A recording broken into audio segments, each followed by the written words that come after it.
সবাই মিলে শ্মশানে গেলে কি করে হবে? এখানে তো ঠাকুমার পাশে একজনকে থাকতে হবে। হ্যাঁ, কথাটা তুই খারাপ বলিসনি। এত কম বয়সী বরকে হারালো, সান্ত্বনা দেওয়ার মতনও পাশে একজনকে দরকার। পাগলগুলো তোরা কি বলছিস? হ্যাঁ, আমি আছি তো নাকি? তোরা যা, আমি ঠিক এই দিকটা সামলে নেবো।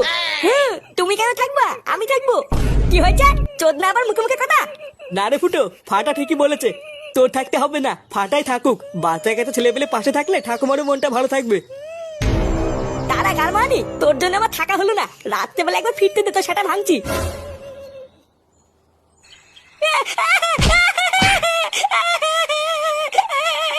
মানি ছেলে, নাম মারা বিষ্ণু থেকে নাম। চালা চোদ, হ্যাঁ, তোর এত বড় সাহস, তুই আমার মুখের উপরে কথা বলিস?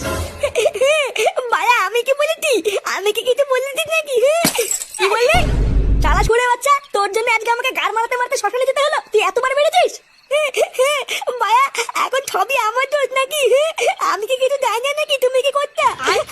আমি কি বোকাচোদা নাকি? কি করতাম মানে? যে তোর গাড়ি এত রস হয়ে গেছে, তুই মুখে মুখে কথা বলছিস? চুদির বেটা, আজ তো সেটা আমি ভেঙেই দেবো, দেখবি? দাদু, ও দাদু, আমাকে বাঁচাও। ওরে চোদ না, তুই এখন বাঁচার জন্য দাদুকে ডাকছিস? আজ তোর গার ভাঙার হাত থেকে কোনো বালছেনা দাদু থেকে বাঁচাতে পারবে?